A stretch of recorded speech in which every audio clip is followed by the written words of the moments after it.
What's going on, people? I'm going to have to say something that's going to annoy people straight away. And that's this. Labour doesn't win because the country's suddenly in love with them. Labour will win because we keep tearing ourselves apart on the right.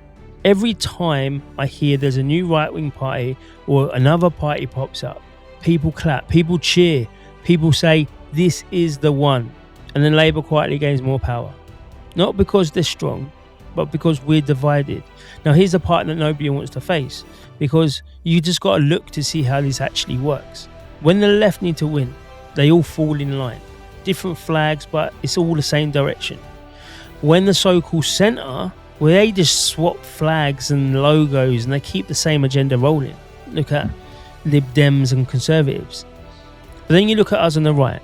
You got UKIP, you got Britain First, you got the Christian National Party, you got Heritage, you got the English Democrats, and now you've got Advanced UK. See, it's the same voter base, but it's just split 6 ways. That's not strength. That is actual political harm. And here's the truth that many people don't like hearing. Politics, it just isn't about passion. I wish it was. It's all about numbers. That's all it is. You can have millions of patriots, but if they're scattered over 5 or 6 parties, then you just get no real power. You get zero, none. You see, the first past the post system doesn't care about your intentions. It punishes division, though, every single time. People are going to say more parties mean more democracy. I get it, I understand it. But in this system, it doesn't. More parties means it's a more managed defeat. The government of the day doesn't need to ban opposition anymore. All it needs to do is divide it until it can't move. Everyone feels like a rebel while nobody actually changes anything. And you know me, I'm a UKIP man. So let's just talk about that properly. I don't want to talk about it emotionally or symbolically. I just want to say structurally, right? Because I know UKIP isn't perfect, and I'm not pretending that it is. I don't think there's any nationalist party out there that is perfect.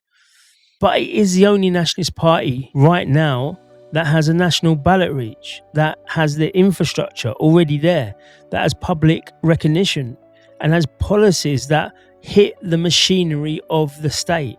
Borders, free speech, deportation, energy, industry, identity. All of these are not slogans, but they're actual levers of power. Every other right-wing group right now, it either stays small and symbolic, or it softens itself to survive the media pressure, because we've heard it. Oh yeah, we're going to be saying this now, but guaranteed when we're in power, we're going to be saying something completely different. Or actually, these parties are not built to scale nationally. And that's just a reality. People keep asking me, Dan, what do you think about Rupert Lowe? What if he had a party? The answer's the same that I tell everyone. This is what's going to happen if he does. Labour doesn't lose a single voter. The Tories, they'll barely notice. And the right splits again. Another logo, another leader, another fracture. But we'd have to hope that they're going to be big enough to take on the dominance. But again, I'm a UKIP man. And Labour will win more seats without even trying. And that's going to be so dangerous. Because strong personalities will never beat this system. I'm telling you that now. It's a mass amount of people will. And not a million people. We're on about tens of millions. So now we've got Advanced UK entering the picture.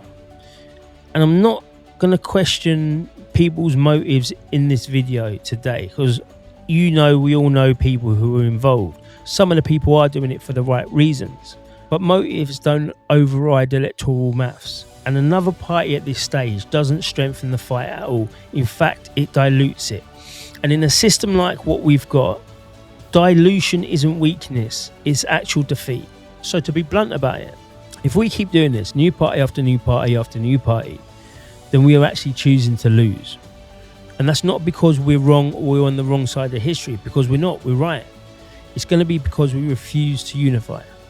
And then we're going to get 5 years from now, people are going to be on camera, talking heads, all of that, and they'll say, how the hell did Labour gain everything?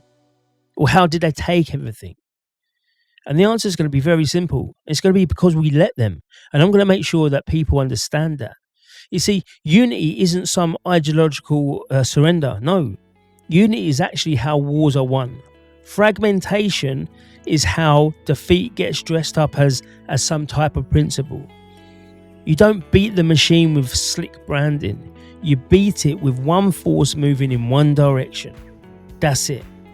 So here's the question that I think actually matters to all voters. Do you want to win, or do you want to keep losing while feeling morally right? You can't have both people.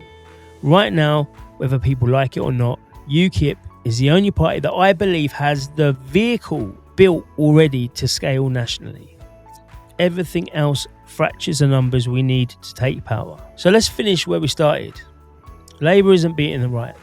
The right is beating itself. And until that stops, nothing else can change.